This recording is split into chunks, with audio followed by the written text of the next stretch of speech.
ओम श्री गुरुवे नमः। नित्यं शुद्धं निराभासं निराकारं निरञ्जनं नित्यबोधं चिदानन्दं गुरुं ब्रह्म नमाम्यहम्। ओम शांति शांति शांति। ओम। प्रणाम। भगवान स्वामी असंगानंद सरस्वती जी महाराज जी द्वारा विरचित अष्टावक्र गीता एक तात्विक विवेचन से हमारा प्रवचन नंबर 21 चल रहा है भगवान, जिसका नाम है तत्वज्ञानी की ब्राह्मी स्थिति। तो आज मंत्र 17-11 की व्याख्या को आगे कंटिन्यू करते हुए मंत्र है, सर्वत्र दृश्यते स्वस्थः सर्वत्र विमलास्यः समस्त वासना मुक्तः सर्वत्र राज्यते। जीवन मुक्त सब अवस्थाओं में शांत और विमल अंतःकरण युक्त रहता है। लेश मात्र भी कोई वासना उसका स्पर्श नहीं कर सकती। वह सर्वत्र एक रस विराजमान रहता है। श्रुति का सिद्धांत है कि अधिष्ठान ज्ञान हो जाने पर प्रपंच निशेष हो जाता है। अधिष्ठान ज्ञान हो जाने पर प्रपंच निशेष हो जाता है, ये श्रुति का सिद्धांत है। रस्सी में जब तक सर्प भास रहा है वह प्रतीति केवल रस्सी के अज्ञान से है। इसी प्रकार जगत सत्य दिखाई दे रहा है अज्ञान से। अज्ञान मिट जाने पर जगत ही आत्मरूप दिखाई देने लगता है।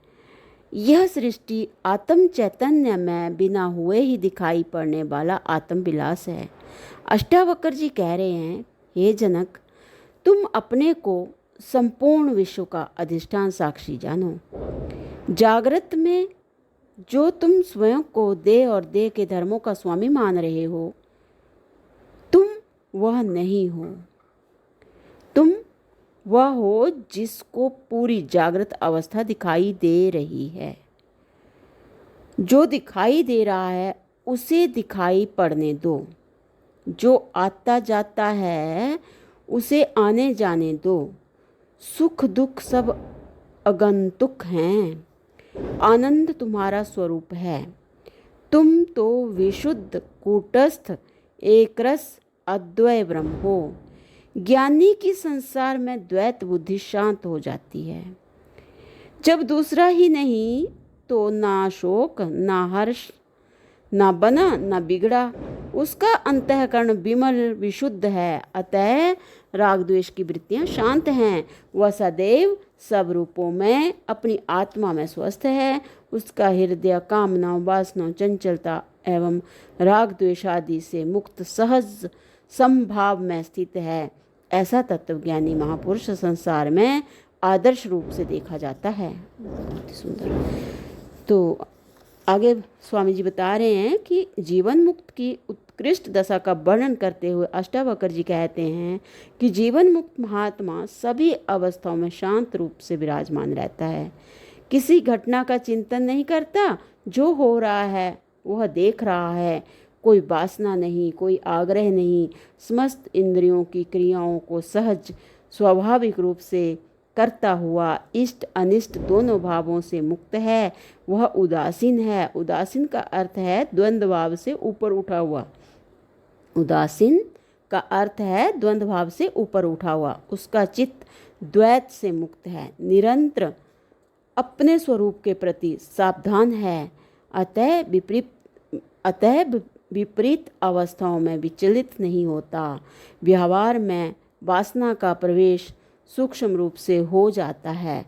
इसलिए साधक के लिए निरंतर ब्रह्माभ्यास करने का आदेश है।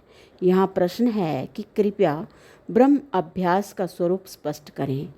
तो संत का उत्तर देते हैं कि साधक आंख खोलेगा तो संसार दृष्टि में आएगा। अंतर की वृत्ति से वह ब्रह्मभाव करेगा कि सब ब्रह्म रूप है। श्रुति कहती है कि तुम वही हो। ब्रह्म तत्त्वमसि इति भाव्येत आत्मनि। तो भगवान इसकी जो व्याख्या है आगे हम अगले सत्संग से कंटिन्यू करते हैं। प्रणाम भगवान। ओम शांति ही शांति ही शांति ही। ओम।